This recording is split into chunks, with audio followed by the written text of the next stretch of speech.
Esto es Análisis Viva, un repaso breve de los acontecimientos que afectaron los mercados financieros en la semana que termina y un vistazo a lo que viene en la semana que comienza. Análisis Viva. ¿Qué tal? Bienvenidas, bienvenidos. Mi nombre es Salvador Leal y les doy la bienvenida al primer episodio de la segunda temporada de Análisis Viva. El día de hoy nos acompaña Nur Cristiani, Head of Mexico Equity Strategist en JP Morgan. Nur, muchas gracias por estar con nosotros en este Análisis Viva. Muchas gracias, Salvador, por invitarme. Muchas gracias a Viva por tenernos con ustedes. Si te parece bien, comencemos platicando acerca del desempeño que tuvo México durante el 2020 frente a otros países de la región, frente a países de América Latina, y en qué posición nos deja eso. Mira, la verdad es que el año pasado claramente fue un año muy complejo para los mercados. Lo que es interesante es que al final del año, en muchos sentidos, recuperamos el espacio que habíamos perdido con el ajuste que vimos a principios de año por la caída en actividad tan dramática, ¿no? Derivado de la pandemia global que seguimos enfrentando. Los mercados empezaron a anticipar una recuperación económica acelerada, derivado principalmente de noticias positivas en relación a las vacunas que se empezaron a dar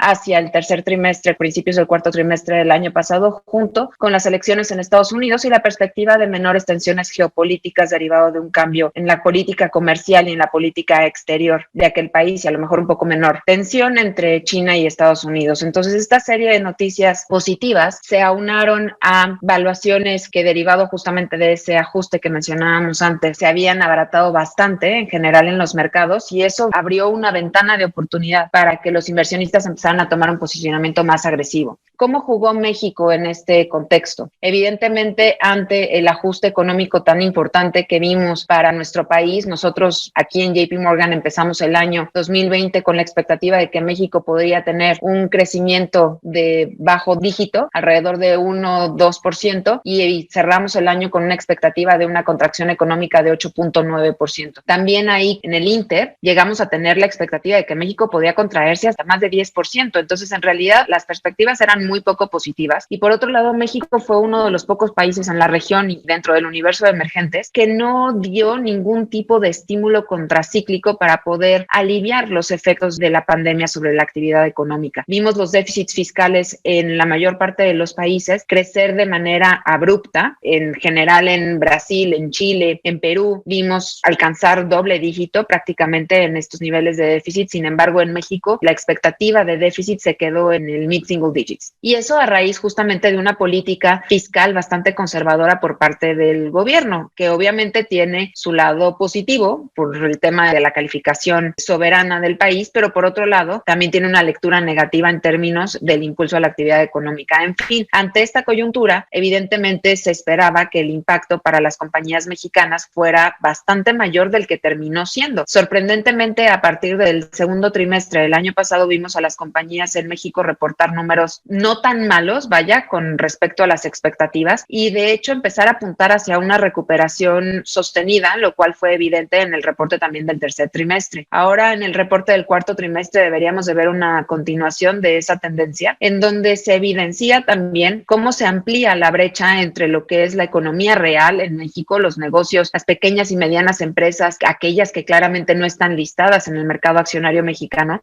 y aquellas que sí, que gracias a la diversificación global que tienen o gracias a la solidez de sus propios balances, lograron sortear esta crisis de una mejor manera. Eso permitió que cuando los inversionistas de nuevo vuelven a tener apetito por riesgo ante estas valuaciones atractivas aunado a noticias positivas en el mercado, México sea un candidato idóneo para montarse sobre esta ola. Entonces vimos una recuperación muy importante en las valuaciones en México. El mercado mexicano en términos generales llegó a alcanzar una valuación por debajo del 13,5 veces múltiplo 12 meses forward, precio-utilidad, y hoy en día estamos prácticamente en línea con nuestro promedio histórico de los últimos 10 años, alrededor de 16 veces. Entonces, la recuperación en México fue bastante importante, impulsada principalmente por sectores que normalmente o comúnmente se asocian a este value trade, justamente por valuaciones más descontadas y que pudieran tener una recuperación mayor ante una exposición más cíclica de las economías. Entonces, México no fue ajeno a esta ola, pero exponenció este movimiento en el el performance que tuvo el mercado el año pasado. Eso y otro factor bastante importante que va más allá del equity, del performance del equity, también tuvo que ver con la moneda. El peso mexicano fue bastante resiliente y como les mencionaba antes, obviamente la política fiscal tiene sus lados, una política fiscal tan conservadora como la que tenemos tiene su lado negativo, también el lado positivo es que eso le brindó soporte al peso. Y cuando veíamos monedas como el real o Brasil en particular expandiendo el déficit fiscal de manera tan fuerte, en México la solidez de las finanzas públicas fue un soporte bastante importante para la moneda que se mantuvo relativamente anclado, obviamente con volatilidad durante el año, pero en general vimos una moneda bastante mejor comportada. Aunado obviamente a una tasa en términos reales todavía positiva en un contexto global en donde no encuentras ya tasas positivas, ¿no? En donde invertir. Entonces este carry trade junto con la solidez de las finanzas públicas permitió que el peso fuera una moneda relativamente predecible y con eso obviamente impulsar todavía más el apetito que vimos por parte de los inversionistas para el mercado de equity mexicano. Eso evidentemente se repercutió en flujos. Hacia finales del año ya vemos a los inversionistas que por primera vez en más de un año se posicionan de manera positiva en México, es decir, el número de inversionistas a nivel de mercados emergentes que nosotros vemos que están sobreexpuestos a México en comparación con el benchmark es por primera vez mayor a aquellos que están con una ponderación menor a la que tiene el benchmark de mercados emergentes sobre México. Entonces, este overallocation hacia México fue evidente en los flujos y fue gran parte del impulso que mencionaba anteriormente. Una de las preguntas que yo creo que vale la pena explorar, y perdóname Salvador si a lo mejor me estoy adelantando, pero es que deberíamos de esperar para el 2021, porque eso es haciendo una recapitulación de lo que pasó en el 2020, pero entendemos obviamente que el 2021 es un contexto distinto. Ya llevamos prácticamente 3 meses de este rally de acciones o de mercados accionarios que se habían quedado retrasados en términos de evaluación. Los sectores cíclicos en general a nivel mundial han tenido un performance bastante importante y ahora la pregunta es, ¿qué queda hacia adelante? O sea, ¿dónde hay valor hacia adelante? Es innegable que esta ola de apetito por acciones infravaloradas o value trade tiene que llegar a su fin. ¿Por qué? Porque evidentemente las valuaciones va a llegar un momento en donde se ajusten,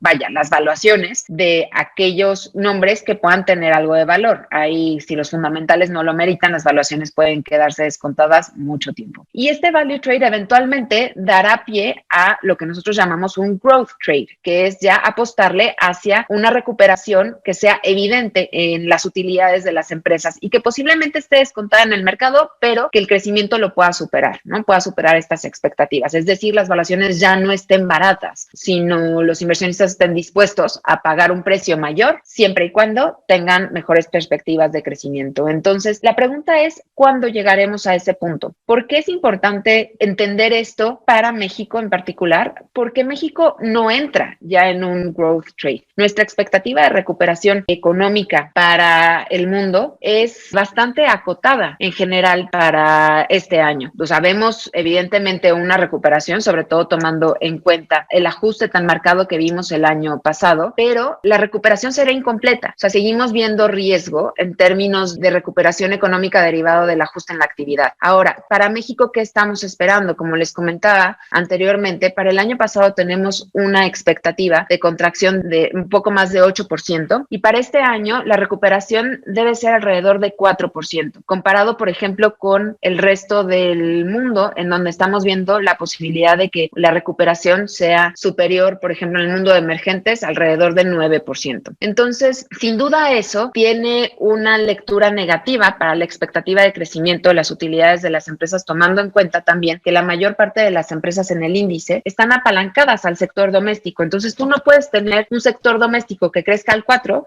y utilidades de las empresas que crezcan muy por encima del 4 más inflación, digamos alrededor de 7-8%, asumiendo que la mayor parte de sus ingresos todavía vienen de México, ¿no? Entonces, dado que no es una historia de mucho crecimiento, México no entra dentro de esta retórica de growth trade. Entonces, cuando el apetito por acciones descontadas se acabe, y como les mencionaba también al principio, el índice ya está en línea con su promedio histórico, la posibilidad de que veamos a México todavía teniendo un performance mucho mayor es más acotada desde nuestro punto de vista. Nosotros tenemos un rating de neutral en el mercado mexicano, es decir, recomendaríamos una ponderación equivalente equivalente a aquella que tiene México en el índice, justamente derivado de esta oposición de factores. Por un lado, empresas bastante sólidas cuyos balances les permiten sortear la crisis, pero por otro lado, la actividad económica que se mantiene con bastantes retos hacia lo que queda de este año o hacia este año en términos de la recuperación que pudiéramos ver. Y eso sin tocar, evidentemente, el resto de riesgos que podemos ver en el horizonte más top-down relacionados a lo mejor con temas políticos o las iniciativas que se han presentado recientemente. Sí, muy interesante lo que nos estás comentando. Ahora, en este 2021, ¿cuáles son los sectores y, si me apresuras un poco, incluso algunos de las empresas a las que habría que ponerles atención? Creo que tu visión justamente en estos términos de capital puede ser muy valiosa para quienes están escuchando Análisis Viva y saber a quiénes tienes tú en mente para este 2021.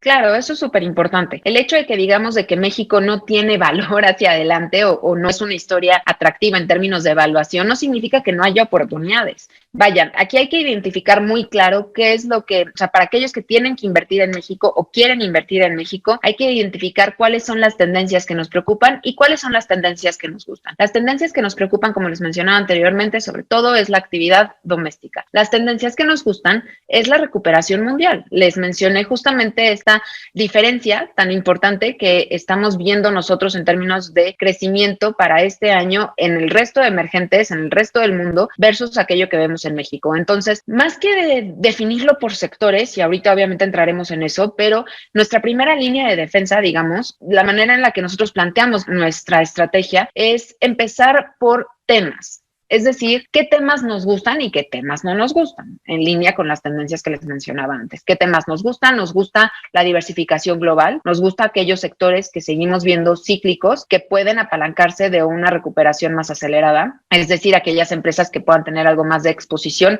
global. ¿Qué temas estamos más cautelosos? Aquellos que tengan más relación con la actividad doméstica. En ese sentido, los sectores que más nos gustan en México son materiales, en primer lugar. Tenemos algo de exposición defensivos en México y son situaciones muy particulares. Ahorita entramos a más detalle en nombres en particular, así como telecom. ¿Qué sectores no nos gustan en México? En términos generales, estamos subponderando financieros en nuestro portafolio de LATAM, utilities e industriales. Ahora, en cuanto a nombres en particular, yo te diría que nuestros top picks para el año que viene en México se resumen a dos principalmente. Por un lado, Cementos Chihuahua, GCC. Nos gusta bastante justamente por la diversificación que tiene, por la exposición tan importante que tiene Estados Unidos y ahora con la noticia de que tenemos a los demócratas con mucho mayor poder en el Congreso del país vecino, veamos un plan de infraestructura más agresivo a lo que teníamos a las estimaciones anteriores. Ahora, eso no necesariamente se va a dar este año, posiblemente sea más a un driver del mediano o largo plazo, pero aún así creemos que Chihuahua puede ser uno de los principales beneficiarios. Entonces es parte de la razón por la cual estamos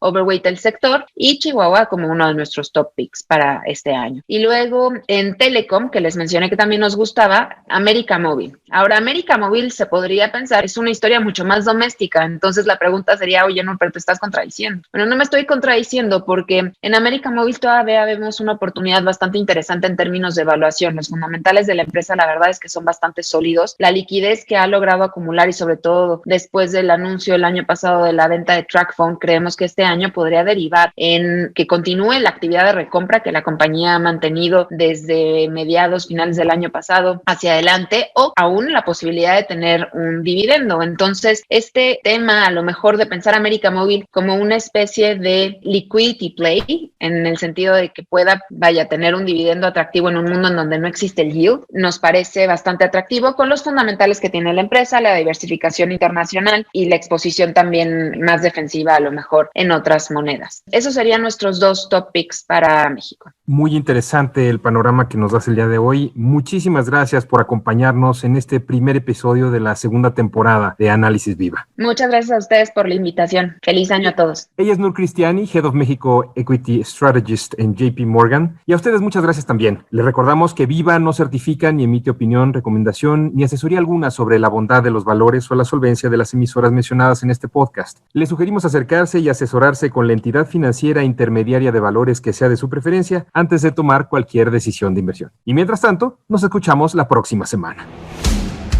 Análisis Viva, suscríbete a nuestro podcast y visita nuestro sitio web www.viva.mx para que obtengas la información más completa de los mercados en México. Análisis Viva es una producción de la Bolsa Institucional de Valores.